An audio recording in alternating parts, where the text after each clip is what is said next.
Before we jump into this week's episode of the Major Pain Podcast, I will remind you that I am not a medical professional. Please do not take any medical action based off what you hear on this podcast without first consulting your doctor. I'll also say that if you are enjoying Major Pain, we would love your support to keep the show going. There are several great ways to do so. The first is our ongoing Patreon campaign. Through Patreon, you can subscribe with monthly financial contributions that directly support this show's creation. We have 3 tiers of support: the $2 per month supporter tier, $7 per month patron tier, and $25 per month producer tier. Each tier comes with different levels of recognition on the podcast itself and gifts when you sign up. Our $7 per month patrons will receive a gift of a Major Pain coaster, and our $25 per month producers receive a Major Pain tote bag, both gifts made by my mom. Everyone who signs up on Patreon will gain access to monthly bonus episodes with myself and my partner Andy, where we talk about what's going on in our lives, updates on our health, and the movies and TV and books we are currently enjoying. You can learn more about our Patreon campaign and sign up to support this podcast at patreon.com/majorpainpodcast. Extra special thank you to our Patreon producers supporting this show at the highest tier of $25 per month: Steve Kavanaugh, Chris Fowler, Trish O'Brien, and Hipster Leia. Other great ways to support this podcast include clicking our affiliate links, which you can find in the show notes of this and every episode. That includes Rare Patient Voice, an amazing program where you can be paid for your time to participate in research studies and surveys. If you have a diagnosis of any kind or you are a caregiver, you qualify to participate in Rare Patient Voice. Sign up using our link, rarepatientvoice.com/majorpainpodcast. And if you participate in a research study or survey, you will earn an average of $120 per hour for your time. You can also support this show when you sign up for NeuroHealth. NeuroHealth is an online headache and neurology clinic where you can get the care you deserve without the wait. Head to neurohealth.co/majorpain to get a discount and support this podcast when you sign up. Or you can head to our Amazon shop, amazon.com/shop/majorpainpodcast. Our shop features products that I use to manage my chronic illness, and Major Pain will earn a commission on any purchases from this shop. Or you can start any Amazon shopping trip from our shop, go on to Amazon, purchase anything at all, and this podcast will still earn a commission. Follow Major Pain on social media. We are on TikTok, Instagram, YouTube, and Facebook, all at Major Pain Podcast, where you can leave a comment on any episode and interact with other listeners of our growing community. And of course, don't forget to leave Major Pain a positive rating and review wherever you get your podcasts. We are on Spotify, Apple Podcasts, and most major podcast platforms. This show is intended as a free resource for anyone going through chronic illness and disability, to build community around experiences often lived in isolation, to break down the layers of societal ableism, and to help you navigate for your own personal health equity, and also just have a lot of fun. Thank you for checking out the Major Pain Podcast. Let's get to today's episode.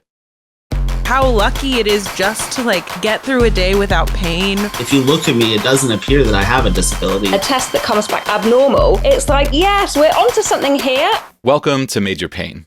I'm your host, Jesse Mercury, and this week I'm joined by my guest, Kindra. Kindra, welcome to the podcast. Thank you. So excited to chat with you today. We were actually connected in a very cool way. So shout out to Grants for Creators. Yes. We are both subscribers of the Grants for Creators Substack, which collects different grants that people can apply for in all sorts of creative fields. This is how I heard about the Stimpunks Creator Grant that I received last year. Was it last year? I think it was last year. And I was actually interviewed for Grants for Creators recently and heard from you after that interview went live with a little bit about your story. And I was like, we absolutely have to chat, because I definitely related to the little bit that I heard about in your email. But yeah, Grants for Creators is an amazing resource. I'm so grateful for it. How long have you been a part of that? Honestly, just a few months. But yeah, when they did a case study on you and what you're up to, I was like, oh my God, I need to talk to him. Yeah, I mean, it's a part of my monthly ritual is to get that email from Grants for Creators and comb through to see if there's anything worth applying for. And I've been doing it for a little over a year now. I've gotten one grant so far, but it was, a huge boost for the podcast. So very exciting, very grateful to Grants for Creators. Highly recommend people check it out. Okay, well, we have a lot to talk about today. Before we get into it, let's get to know you a little bit. So Kindra, let's get to know you. Why don't you tell us about yourself? Sure. Well, first, congratulations on the grant. I didn't get a Thank chance to you. say that. Yeah, my name's Kindra Cantrell. A little bit about me. I've had a very bizarre career journey. And bird's eye view, people are like, I can't track you. But like once they hear a little bit about my story, they're like, oh, okay, that makes sense because I studied international affairs and then got an LLM in international criminal justice and human rights. I Wow. wanted to save the world. Um, but my big takeaway from that degree was that international lawyers can essentially be a cleanup crew for most of the time. And I was like, no, I want to Mm, get to people before it happens.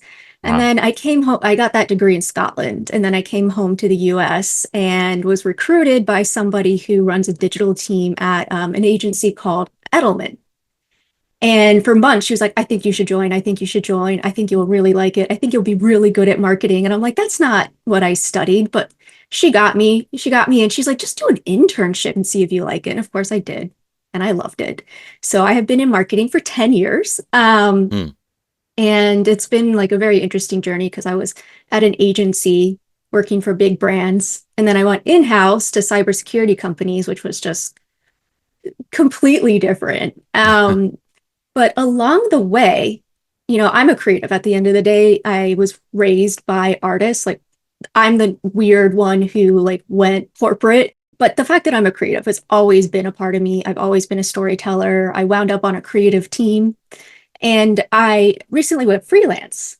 And I think, all of these aspects of me are starting to come together, which I feel like is true for a lot of people in their career journey. But now I'm focusing on being more creative and having more impact mm, while still using my skills. So that's where I'm at right now. I actually went freelance last summer. So that's a wow. new and exciting thing for me. But one of the nice things about going freelance is I can have hobbies now.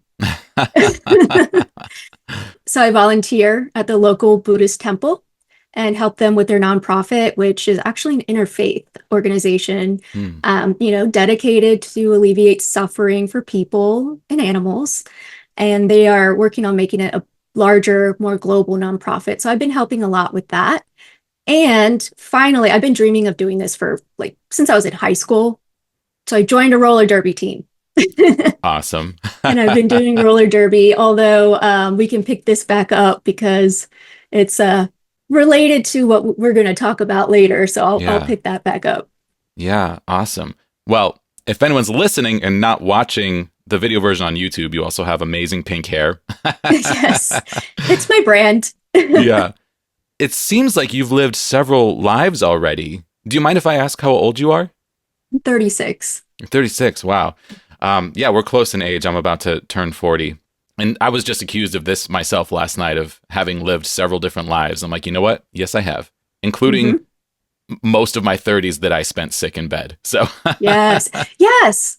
I feel like I say this a lot, but I feel like I lost, and the pandemic, of course, added to this, but I feel like I've lost the beginning of my 30s. hmm, And, have been losing it more and more. Now I'm in my late 30s and I'm just really working hard to regain my life because, I don't want to give up in my 30s, yeah, I yeah. still got time. I'm in the same boat. I'm coming back to life after getting a diagnosis, but I also developed joy and happiness within being sick. So it's been a very interesting transition for me just to be able to go back to I don't even know how to describe it. It's like to be able to go back to work outside of the house, also to be able to use my body more physically, but also all that work I did to be happy when I couldn't do those things. I don't want to lose that or let go of that. There's so much value in that. And it is still sort of shaping the life that I live now. So instead of going back to who I used to be, I'm becoming this new person and I still don't know who I am quite yet. But it's a very exciting time, but it's also very emotional, trying to Yeah. Oh, yeah. uh, blend these versions of myself into whoever I'm going to be in the future. Well, that's just so fascinating because I have essentially been saying the same things where Mm, I've said to many people, I'm going to be a very different person coming out of the other side of this. And I'm already feeling that. I mean, my life recently, I just changed everything. yeah. And I would love for you to do a podcast just dedicated to how you're finding joy in being sick because I'm not there yet. And I would love to get some tips and hear about that, because Yeah. that's a huge struggle for me, honestly. Yeah. It's something I've talked about off and on for a while. I think the headline for me was get a wheelchair. When I was like stuck inside all day, every day, the difference in my life when I got a wheelchair and could finally get outside under my own power and get some fresh air, that was the beginning of the journey of recognizing that there is joy that can be had within chronic illness. And this thing that I had resisted so much because I felt like there was this societal ableism that says if you're in a wheelchair, you are less than. So I didn't get one, And then when I finally did, I was like, oh my God, this is the best. I just loved it so much. And you definitely deal with that societal ableism on a daily basis if you go outside with a mobility aid, and that was challenging. But the way that it improved my life in all the other ways, including being able to be physical and do anything physical at all, was massively helpful. I was able to be more reliable because, it wasn't about whether or not I could stand up on a given day to make it to an event. It was, I have a way where I can make it most of the time now because I have this accessibility tool that allows me to do so. And that shift in mindset of, what, if I lean on these things that I've been societally trained to avoid, they will make my life better. And if my life can get better, then maybe I can be happy. And that was sort of the gist of it, I guess, which is why it was so strange to get a diagnosis. And then all of a sudden I'm not using a wheelchair anymore because I have medication. And it was a crutch for me in a lot of ways, in a lot of good ways, and something that I sort of miss in a weird way. So I don't know, letting go of internalized ableism, leaning on tools that are there to help, and then finding ways to find joy in every day, the little things, getting some sunshine, watching a good TV show, reading a good book, having a good conversation, learning to be grateful for the things that were good in each day. I say it all the time, but joy is cumulative. And those things started to build up until I actually started to feel happy, Wow. It sounds like you're at the acceptance stage of grief. They talk about, when you get diagnosed, it's a grieving period, and that's just so true. So it's nice to hear that when you reach acceptance, which I think I'm getting there. Yeah. And I think getting some new medications that's working really helps with that. Yeah. But yeah, it definitely is a grieving period. And especially when there are flare-ups, it's hard not to be like, this is just not sustainable. This is not a sustainable way to live. Yeah. But I think when you do get to the acceptance, you're able to manage those moments, if that makes any sense. I definitely resonate with that. And, this transition period in my life where I started to feel this joy was before I got a diagnosis. Being willing to accept the uncertainty of never knowing what was going on took me so long. But when I was able to start to accept that is when I really started to get better. And then I got a diagnosis. Life is just so strange. And then that's completely changed the equation because the treatment for me is working super, super well. And it's allowed me to go back to work, allowed me to start to use my body again. I'm managing this disease all day, every day, and that is very challenging, but it's a completely different set of challenges. And that's also this huge lesson that life is not linear. And the way that chronic illness is manifesting in your body on any given day, it might last that way for a decade, but then it might completely change. Medical science is changing all the time. I started to just really narrow my focus to the day. What is today? How do I feel today? What can I do today? What would feel good today? And do that thing. And, I'm just so grateful and so lucky for my amazing partner, Andy, having the support of a loved one and my family, so many loved ones that support me. It's massive. And I know there's people out there that don't have that don't have families that support them, that don't have a partner and are going through this alone. And that's so difficult. But that's what this podcast is for. You're part of this community now. Yay. And, I really hope that can help people get through the day. But now I'm so curious about your story now. So let's jump into it. Kindra, what is your major pain? Well, literally my major pain is fibromyalgia. And that is something it's been a 17-year journey of what is Wow. wrong with me. Oh my God. Honestly, the symptoms started when I was about 14, looking back at it. But Wow. um, yeah, I was recently diagnosed in June of this year. I think I've seen every specialist there is. And I got a new doctor, and she was like, "You should see a rheumatologist." And I was like, "What? Okay." And lo and behold, I went to the rheumatologist. She sat there for like 2 hours asking me all kinds of questions. And I'm like, how is this related to anything? And then after that, like 1.5 hours, 2 hours, she was like, "I'm pretty sure you have fibromyalgia." And I was like, "What?" Hmm. I'd only heard of that. And so I've made major pain in lots of spots, but the right shoulder is like one of the major culprits. So she did a sonogram, and what she was looking for was inflammation. And she didn't see any inflammation. And she was like, "Okay, yep, it's fibro." And, Hmm. it's really funny because I mean, I'm at the stage where, many doctors were like, "You have a chronic illness. We just need to figure out what it is." And so I knew that. I already knew that. I mean, and I felt terrible my whole life. So I knew something was up. And when I went back to find out the results, and she did say, "Okay, confirmed it's fibro," I started grieving, which blew my mind because I was like, she told me it's probably that. Like, why are you upset? But there's something about it when you get formally diagnosed that suddenly you're like, this is real. This is Yeah. my life. Um, and so I think I've been through multiple rounds of grieving, but it kicked off all over again. Um, and it doesn't help that I've been having a lot of really bad flare-ups these past few months.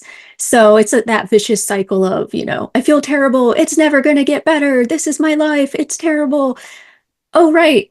I can do something like try out different medication. It's just, you're right. Life is not linear. It's like, it's a spiral, Yeah. is what it is.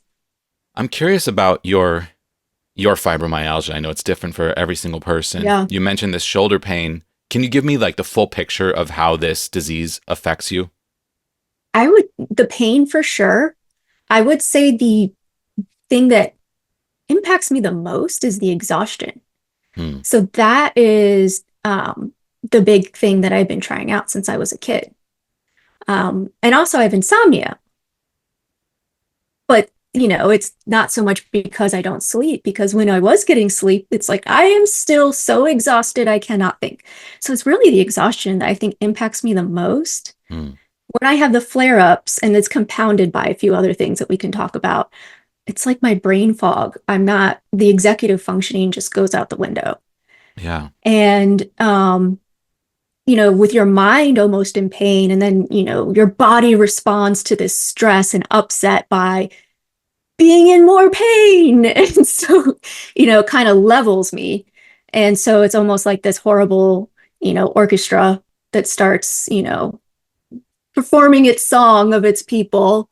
And so I would say, and also the pain of not being able to do what you want to do sometimes, like the roller derby. I've had to take a few months off, and I've been doing the non-skating stuff when I haven't been too exhausted to show up. So Yeah. it's just really upsetting when you want to dedicate yourself, and you want to dedicate yourself to your team. You want to be a part of this community, but sometimes you just can't even go out. You can't even see them. And I'm so lucky that, I just joined this community, and they have blown my mind because they're checking on me, making sure I'm okay.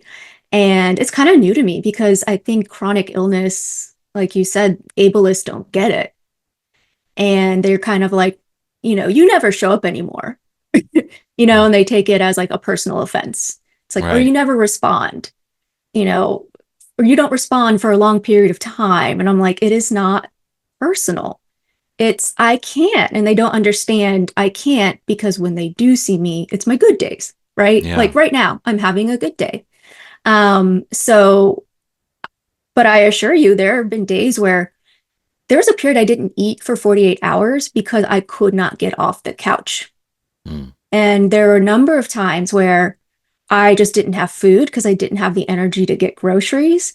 And I wasn't telling anyone until one day. It was actually my landlord who was like, "You've lost a lot of weight. What's going on?" And I'm like, So long story short, one of my cousins now is like, I'm getting groceries for you, which has been incredibly helpful. I'm eating again. Mhm. So, it's hard to explain that and let people know that that's your reality sometimes when, they look at you and they're like, your eyes are bright, you're smiling, you look healthy. And it's just like, if you saw what I looked like on the inside, you would run away.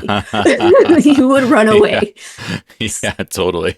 I Mhm. mean, they call it invisible illness for a reason. Um, Exactly. so okay, you've got exhaustion. That sounds really awful. And then your pain is specific to the shoulder. Do you also get like widespread full body pain on days where you're having a flare up? Oh yeah. Yep. Yeah. I didn't know it was possible to not wake up and be in extreme pain immediately because until I just started taking some medications, I just started 2 weeks ago. Wow. So far, so good. But every morning I wake up and I'd be so stiff and in so much pain. I'd have to lay there for a few minutes before I could just get up and get out of bed. Yeah. Um, and I didn't realize how much pain I was in constantly until I started taking this medication that Yeah. essentially tells your brain, like, because, your brain's misinterpreting the pain and thinks it's worse than it is. So having my brain be like, oh, okay, I'm going to respond to this, proportionate to the pain, made me realize my whole body always hurt. Like Yeah. my neck, my shoulders, my back, my joints, just everything hurt. And then I do have moments where, I have certain spots that are just worse. So my Hmm. right shoulder, my left knee, sometimes my wrist, they're like, oh, you wanted to do something today? You wanted to be physical today? You wanted to work out? No. Yeah. Yeah. And it sounds like non inflammatory, which is what led your doctor to this fibromyalgia diagnosis. What Yep. about mobility? Obviously, exhaustion impacts mobility because if you're too tired to stand up, you can't stand Yep. up. But do you have any other? Is that something that happens to you? And do you have any other mobility challenges? The exhaustion definitely impacts my mobility. Yeah. So between the pain and the exhaustion, that's what levels me. I've been making peace with my body and being like, let's work together. And Mm, so I have something called the 30-minute warning shot. And so if I'm out, with friends or something, I can feel it coming, like hmm. seeing storm clouds, and it's the exhaustion. My ability to think starts to like fade away. And so I call it the 30-minute warning shot because generally when I start to feel that, I have about 30 minutes to get to where I'm going. Otherwise, where I land is where I stay. Yeah. And so a lot of my friends, it's funny, I lost so many friends because they were, it turns out, just, wanting to have fun, not so much the like deep, meaningful relationship, which is like, okay, good to know. But this new group of people, when I communicate that to them, like, so they were throwing a party once, and I walked up to the host and said, I have my 30-minute warning shot. And without skipping a beat, she was like, okay, get home safe, love you, bye. I love that. Yeah. Yeah, yeah. So in helping to communicate with my own body, it's helping me communicate with people who are in my life. Yeah. You are reminding me so much of me. The way that you're Yeah. describing this is exactly how my body feels so often, which is spooky. Which leads me to ask a couple of questions. Do you have any rashes or skin issues or gastrointestinal issues? And I'm these are kind of leading questions just because you're reminding me so much of me and my diagnosis. Yeah. I was actually at the dermatologist just yesterday. I've had weird skin problems since I was, get this, 14, Okay. when all of the other symptoms started. And so my skin's always been crazy sensitive. And Wow. it turns out a lot of that is the fibro. And I would just have hives sometimes, and everyone's like, oh, she's allergic to everything. I went Okay. through this period where I got this really bad rash on my chest. And I was like, I don't know how this is happening. And my dermatologist was like, I want to fix this for you. This was years ago before she knew that I had the fibro. And Yeah. then I do have seborrheic dermatitis. Hmm. And I was like so frustrated because I'm like, nobody on either side of my family has this. Why am I so weird and gross? The dermatologist was just telling me yesterday that people with fibro, and she's she's also convinced I do have an autoimmune issue. And she was saying that people who have those conditions are impacted by things like seborrheic dermatitis Yeah. more than other Yeah. people who have it. So Yeah. yeah, Are you familiar with mast cell activation syndrome? Have you heard of that before? I haven't. That's what I have, and you are describing it. Oh no. So I was also at one point diagnosed with fibromyalgia until it came back and got so much worse. And I went through this huge diagnostic odyssey and was eventually diagnosed with mast cell activation syndrome, MCAS. Mast cells are a type of white blood cell that release chemicals into your body, and it causes widespread pain for me, and like also localized pain, that huge exhaustion, skin issues, gastrointestinal issues. It's a multi-system disease.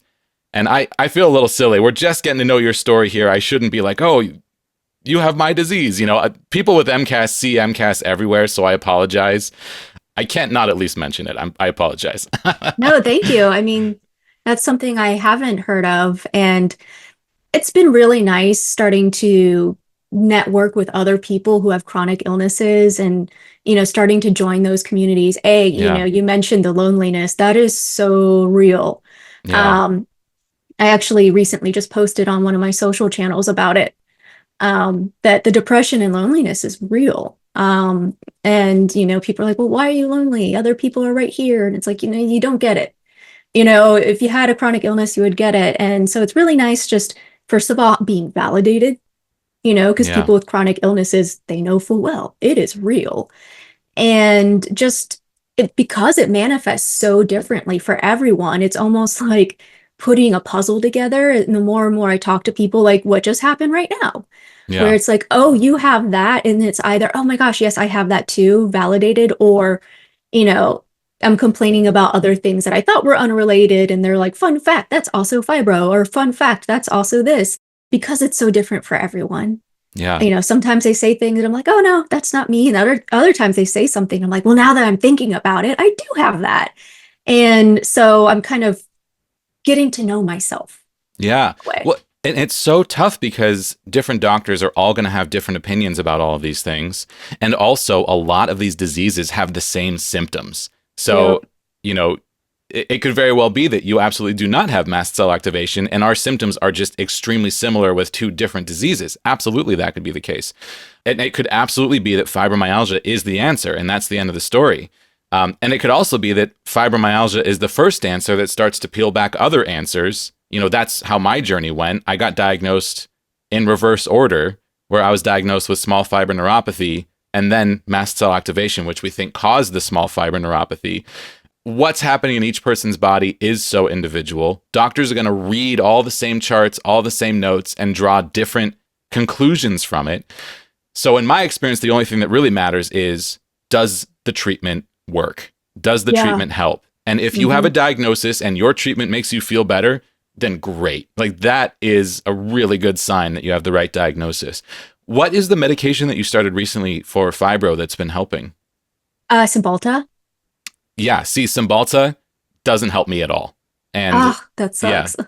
I have nerve pain caused by mast cell activation. So treating mast cell activation is what helped my nerve pain. But just trying to treat the nerve pain was not helping because the symptoms were so intense because I was doing the exact wrong things for mast cell activation. So that is very interesting. Cymbalta is one of those drugs that it's like really hit or miss for people. And if it's a hit, it's, you should celebrate because that's fantastic. I know. Yeah. I've been, I went down the Reddit rabbit hole. And so I have dealt with the misdiagnosis and a bunch of doctors not agreeing with each other. 2 years ago, I was told that I had the profile of someone with lupus. Mm-hmm. So, I was dealing with that until I got another doctor, and she said, because apparently the ANA, it's high, but not high enough for them to want to hit the red alert button. Oh, wow. And yeah, and so she's the one who recommended I go to a rheumatologist, and in her head, she was thinking it might be fibromyalgia, but didn't say it to me because, that makes sense. And apparently lupus and fibromyalgia are often misdiagnosed for the other because they do have such similar symptoms. And so I already have networked with a bunch of people who are like, I have lupus, but for years I thought I had fibro, or the other way around. And then I'm dealing with, doctors being like, I still think she has an autoimmune issue. And other, the rheumatologist is like, if you do have an autoimmune issue, it's very mild, which again, I'm like, I don't know what that means. But I was at the dermatologist yesterday, and long story short, she was like, no, there's an autoimmune issue happening here. She's like, you probably have fibro, but sometimes they can be comorbid, which is super cool. Absolutely. Yeah. So how does that make you feel? I mean, you've been on this diagnostic quest for 17 years. You finally get a label. You finally get an answer, but it comes with this caveat that there may be more. How does that make you feel? I think I'm like, I just need to take a breather for a moment. Hmm. And okay, because I'm sure, as you well know, I've been gaslit for over a decade. Yeah. The very common, your results look good. And, it actually was a functional med doctor, because I was like, I'll go to anyone. Something is wrong with me. I can't live like this anymore. He took all the blood out of my body. Like, it was intense. Like, even the woman who was drawing my blood was like being traumatized by how much blood that was being taken. Like, we were all in it together. Because she's like, I've never taken this much blood at once. And so he had this huge, like, very comprehensive, look into what was going on with me. And he was looking at things that most doctors, don't even look for. And Hmm. that's when he discovered, ah, this is starting to look like a profile of someone with lupus. I recommend X, Y, and Z. And so I was like, okay, that's serious. So let me go back to my doctor. Yeah. And so, and that was 2 years ago. So it's been Yeah. 2 years of me saying I have lupus and being kind of scared. Lupus is Yeah. no joke. For sure. And, and then out of left field, fibromyalgia, which, like I said, I had heard of it. I knew nothing about it. And I was like, isn't that for old people? Mm. No, it's not. And so apparently it's not super common for young people to have it, but it can happen. It can happen to teenagers.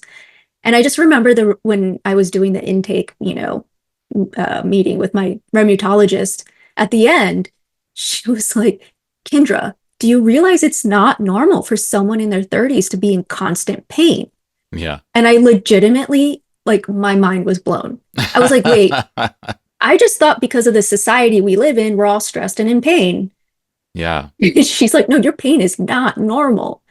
That was kind of validating too. I'm Yeah. not exaggerating. So I think, there is the grieving of like, here it is, this is your forever, but then also the relief. And one thing she said to me, which was so healing, which, at the end of the, meeting, she looks at me and goes, it is not all in your head. And I Yeah. had no idea how much I needed to hear that.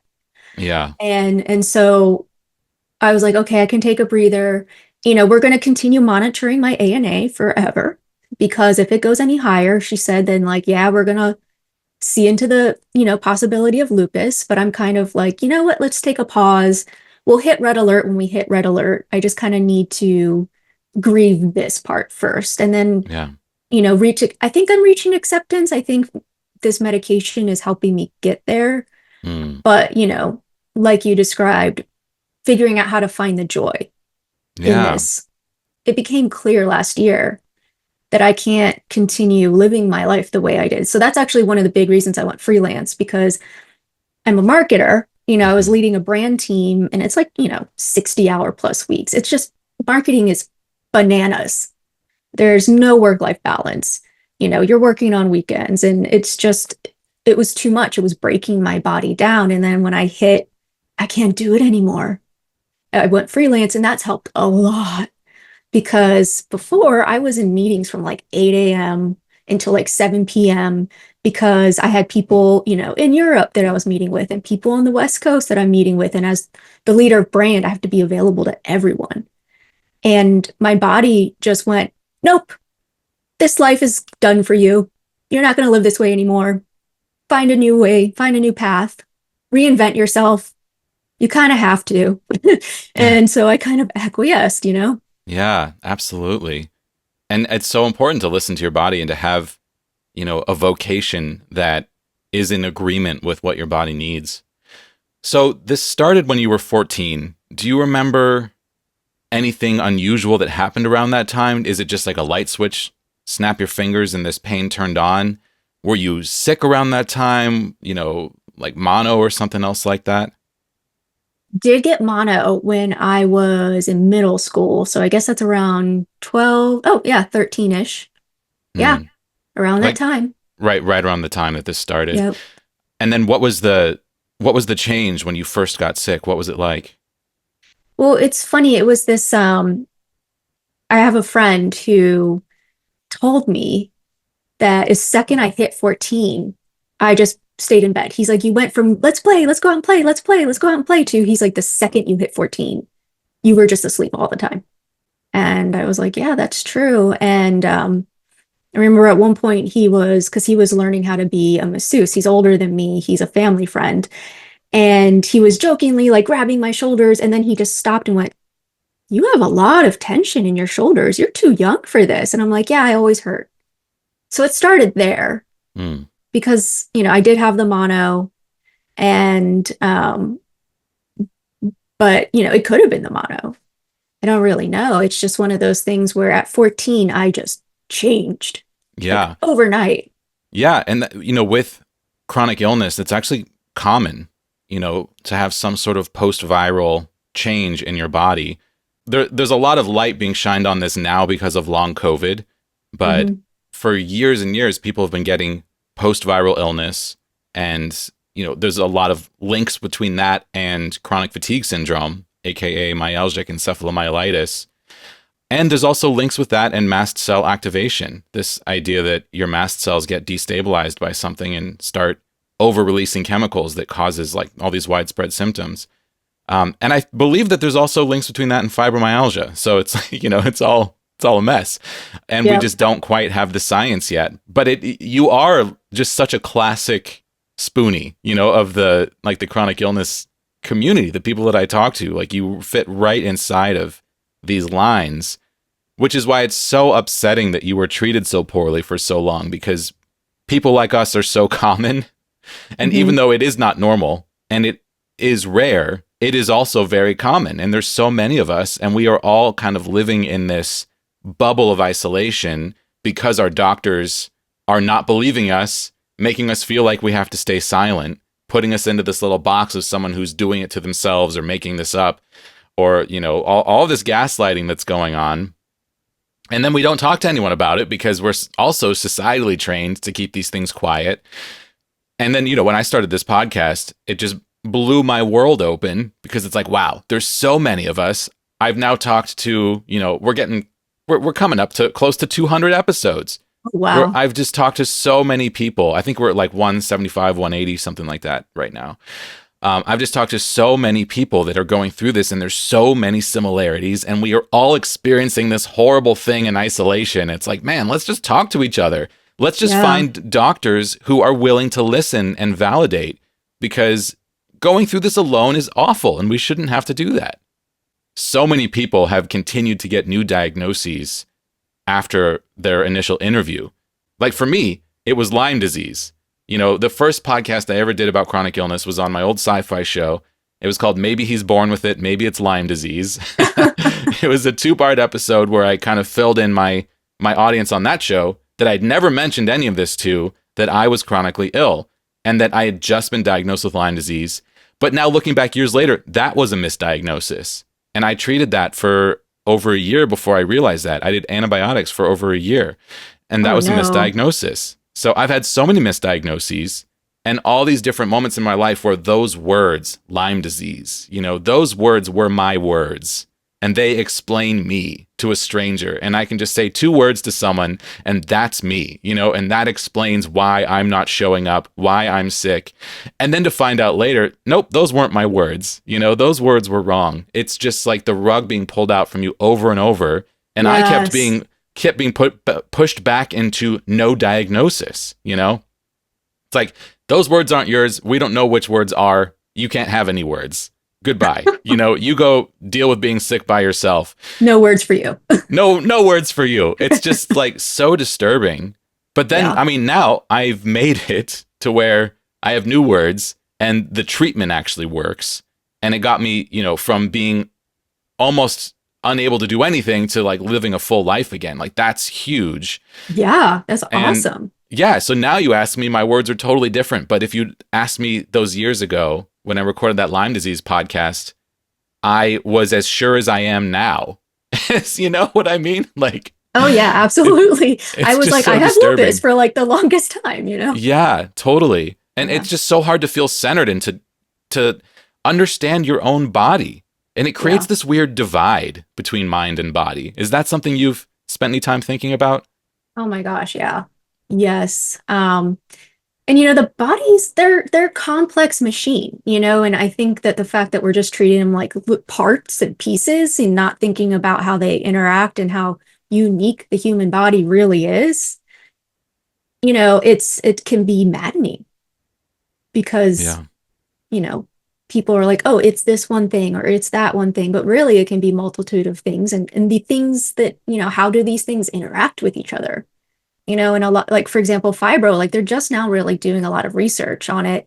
And there is a big debate in the community about whether or not the medical community about whether it's actually an autoimmune disease or if it's just the neurological disease. And so Hmm. with new research, they're starting to say like, oh, this might be autoimmune, but we don't know yet. Right. And what I do think is interesting is we're just now doing research on things like lupus and fibro, and they're like, what's the correlation? And well, these diseases typically impact women more. Not Hmm. always, but there seems to be, the stats that they're gathering. They're like, oh, this seems to be impacting women more. Well, there are now more and more women joining the medical community. And then Mm. suddenly we're doing a bunch of research on it. And so I read that in an article. And so I was like, oh, that's interesting. Well, I'm really glad that this is happening in the moment in time where they're doing the research. Because Yeah. if this happened like even 10 years ago, first of all, I probably wouldn't have been diagnosed. I would have been told like some. I spent 17 years being told drink less coffee. And I'm like, it is not the coffee Yeah. for 17 years, Yeah. and so 10 years, and that's what it was, drink less coffee, because they weren't doing research on it. So I'm really glad they're starting to A, take it seriously, and B, starting to really look into, well, what is this thing?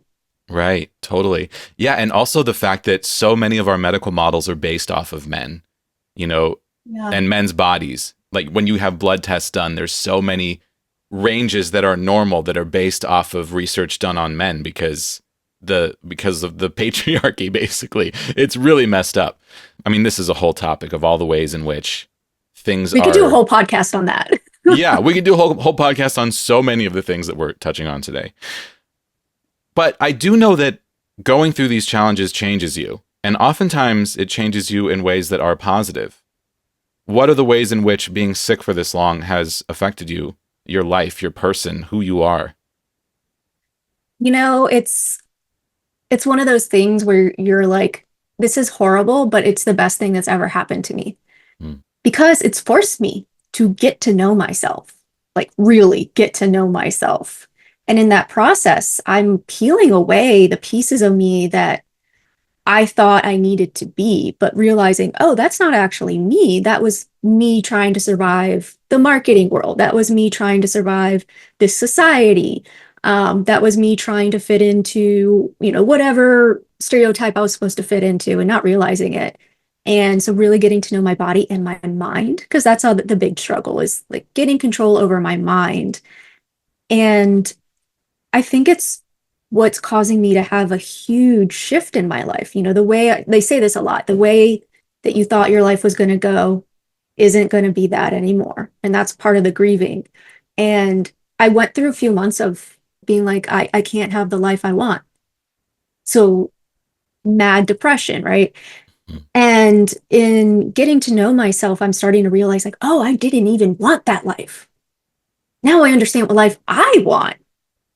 And so now I'm rebuilding myself from the ground up. And, things that impact fibro. I have trauma, I have PTSD, I have anxiety issues, and those have been in the driver's seat. And in getting to know myself and managing those things, I'm like, I am truly in control of myself. And I am like, I have the ability and skill set to figure out what I want to do and who I want to be. And it's so dramatically different than what I thought I wanted to do and be. And it's kind of cool. I'm like, oh, I Yeah. feel better about this because this is who I am. I had to spend a whole year of like being completely brought down to my foundation. Mm. And now I can build myself the way I want to be built versus Wow. how my trauma has built me, Yeah. That's so powerful. It's so cool. How has this impacted your personal life, your relationships? You've talked a bit about the friends you've lost, which unfortunately is also very common. This feeling of, you drop off the face of the earth when you get sick, and then your friends take it personally when in fact you don't have the energy to do anything, let alone reach out. And they aren't reaching out to you to see how you're doing, and then it becomes this rift, and then you just drift apart. It's happened to all of us with chronic illness. But I also know, it can be so hard to seek out intimacy and to find a partner in the midst of being so sick. What has that whole piece of this been like for you? Oh my gosh, that is such a thing. I definitely think that in my relationships, as things were getting worse and worse and worse, because, I wasn't acknowledging what was wrong with me and I was letting myself get burned out, it was causing the illnesses to get worse and worse and worse. And here's the sad thing, if someone wants to be my partner, there will be times that they are in a caretaker role. And that's really unfair to ask of someone who, hasn't been like, if I had been with someone for 10 years and suddenly I start going downhill, they're like, I love you, we're going to get through this. But I haven't been as lucky as having someone who's like, can, first of all, believe me. That's been a thing. And then, second of all, being willing to learn about addressing the needs of loved ones who have chronic illness and being willing to put in that work and that patience, that's a lot to ask of someone when you're first meeting them. Honestly, I've had lots of depression issues because, it's this vicious cycle and, not getting out, not even convincing myself that like, that is not a thing for me. It's too unfair. It won't work out, and that's the depression speaking. And I think just now, as I'm getting to know myself, I'm like, and I'm finding the tools to take care of myself. Mm-hmm. It's kind of like, oh, I'm not like a throwaway. You know what I mean? If that makes sense. Yeah. Yeah. It is so hard to feel your own worth and value when you're sick. And it's so hard to ask someone else to jump on board and ride this train with you. And the train is one that you didn't choose and don't want to be on. Right. Yeah. But you do have value and you do deserve that. And we all do, and it's such a journey. But what you're saying about being broken down to your foundation, it's like you're being sorted into the empirical essence of what you really are. You're sifting away the things that you thought you were, that you no longer have the energy to be. Yeah, and you're getting down to the things that you actually are. And you learn yourself in a way that is very profound. And I think everyone in the world experienced this a little bit during COVID, when everyone was locked in their house. And all of a sudden, everything that made you you was taken away from you. Your job, your profession, your hobbies, your friends, your community. You're just alone. You're by yourself, or you're in your bubble, and you just have to learn, man, what do I do? What do I do now? Who am I without all these things that I thought made me me? And that's what a chronic illness does to you, just over a much longer course and in a much more profound way, where it rips away your ability to do just in general. That's like the best comparison I've ever heard. It's so true. It's like, imagine your life just being taken away from you one day. Imagine not being able to go outside. Imagine not being able to be with the people you want to be with. That's what it's like.